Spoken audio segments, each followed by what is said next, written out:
What if I told you that an injury at 22 years old helped us build a $430 million real estate firm? You probably won't believe me, but I'll tell you exactly how we achieved this. I'm Dan Brisse, two-time X Games gold medalist, and today managing over $430 million of real estate. And here's what the doctor told me and the choices I made because of it, and how one decision in the operating room changed the perspective of everything we've built. This story, it all started back in Salt Lake City. I was warming up. It was the beginning of the season. I was at a very popular spot called the Rail Gardens in Salt Lake City. And it was only 3 days or so after I moved there, because I'd always transfer from Minnesota to Salt Lake City. And 3 days in, I'm there feeling behind. It was one of the years I came out to Salt Lake City later than my friends. And so I'm feeling behind, wanting to rush progression. Lesson 1, you can never rush progression. Progression has a pace and it takes time. You got to put in the work. Nonetheless, I'm sitting there rushing. I come off of a rail, and whatever happened when I landed with the rut, how my knee was situating, it dislocated my kneecap. And my kneecap ended up completely moving to the side of my leg, and I dropped to the ground screaming in pain. And it was such a fall where all the guys were like, "What happened? Are you serious?" Then they were like,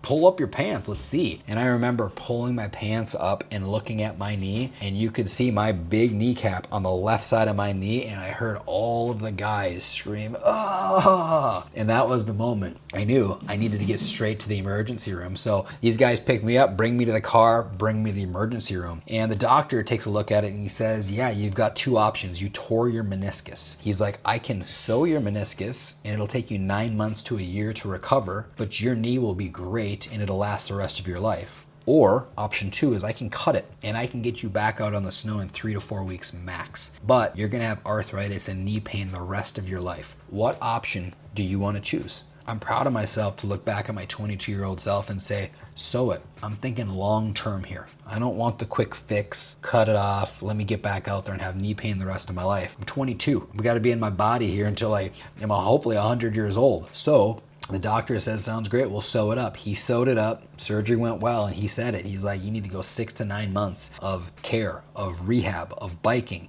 My knee was phenomenal. You know, and looking back, you guys, the decision on this, it really wasn't that hard. Years old now, and I'm so glad that my knee feels good on a day-to-day basis. And I can tell you too with certainty that that decision helped my actual snowboarding career, have a very long 15-year run. Had I not made that decision, came back within 3 to 4 weeks and got back on the snow, I really don't know where I'd be. I don't know how long my knee would have lasted before it was just painful to be an actual snowboarder. I'll tell you this though, sitting out for that 9 months and rehabbing my knee was extremely difficult, purely because I had good momentum. I was starting to see things flow in the right direction. I knew I was kind of right on the cusp of making it and making my career launch.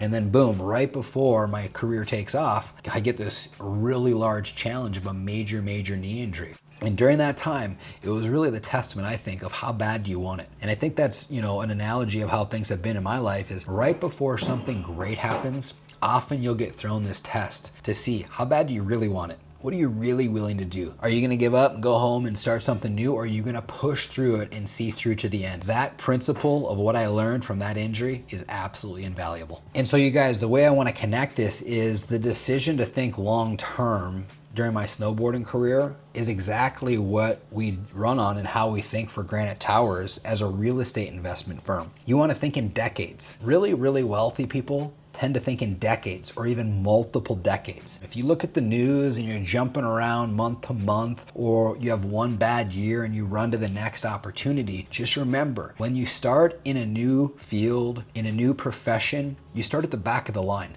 Right? When I showed up in the snowboarding industry, you guys, nobody knew who I was. Nobody cared. I'd go to contests and they'd be like, Dan Brisse is dropping in. Who the heck's Dan Brisse? No, it's Brisse, right? There was tons of failure, tons of setback, and it took more than 10 years to really be even acknowledged and noticed and turn pro. Had I quit in year 9, on my prep to go pro, I would have to start over at the next thing at the back of the line. That's how real estate is, you guys. You got to think long term, right? You don't just show up and you're known in these rooms. You don't just show up and get these great deals. You don't just show up and raise millions and millions of dollars. You don't show up and close on a deal and have it produce this fruitful exit. My perspective is think, how do you build a foundation that's unbreakable? How do you put in rock solid assets one after another over decades. That's the long-term thinking that I think separates companies from being here today versus being here in 20, 30, or 40 years. And I can talk about what I saw, you guys. You know, a lot of the athletes I was around at that time when they got hurt, they'd take the quick path to get back,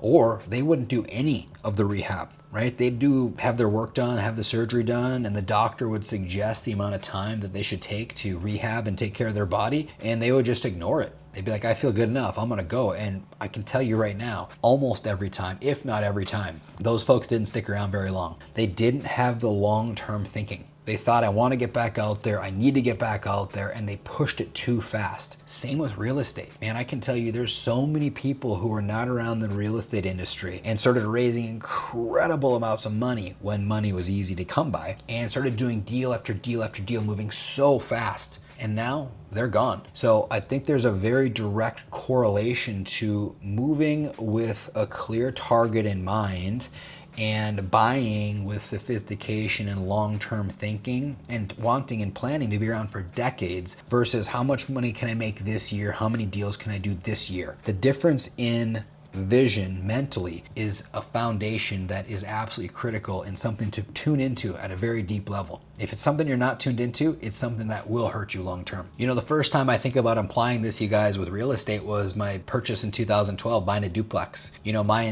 vision of that property was, how do I create passive income? And how do I hold this asset for at least 5 years? And I ended up not holding it 5 years, but the vision was holding it 5 years, so that if there was a downside, if some negativity came, you're able to weather the storm. And a big thing with that right now in the real estate market, ladies and gentlemen, variable rate debt versus fixed debt. Variable rate debt can enhance your returns, can get you a return very quickly, can juice your returns, but it's a short-term mindset. Fixed debt, you might not have as large of returns, but it allows you to sail through the ocean. Whether there's a storm or not, your ship is solid. It allows you more time. So one of the main principles of quick fast versus a foundation that's unbreakable. Variable rate bridge debt can be fast, can be quick, can be huge returns. Fixed debt can be slower, but just very solid, consistent returns. That was one of the ways that I got into real estate in 2012, was with long-term fixed debt. The thing that I would take here, you guys, is just think long-term. Think about, how do I build something bulletproof, right? How do I say almost with certainty that in a decade from now, I'm still gonna be here? And do you wanna be here? You know, maybe that's not your ultimate goal. Maybe you wanna be out of what you're doing. So, you know, do you have a backup plan if you wanna get out? And then with your new plan, how do you build something that will be around for ideally decades to come, generations to come? 30, 40, 50 years. That's the ultimate goal, in my eyes, of building a rock solid business. So here's the thing. The knee surgery wasn't actually about the knee. It was the first time I learned thoroughly about how fast and slow creates very different outcomes. Every deal we close at Granite Towers is some version of that doctor's office visit in Salt Lake. The shortcut is always there. The slow route always costs more upfront. But strong foundations are built the same way every time. Doing the hard work before anyone sees the results. The slow route is usually better. If you're an accredited investor and you want to invest with us, book a free capital positioning call. Links in the description, QR codes on the screen. See you on the next one.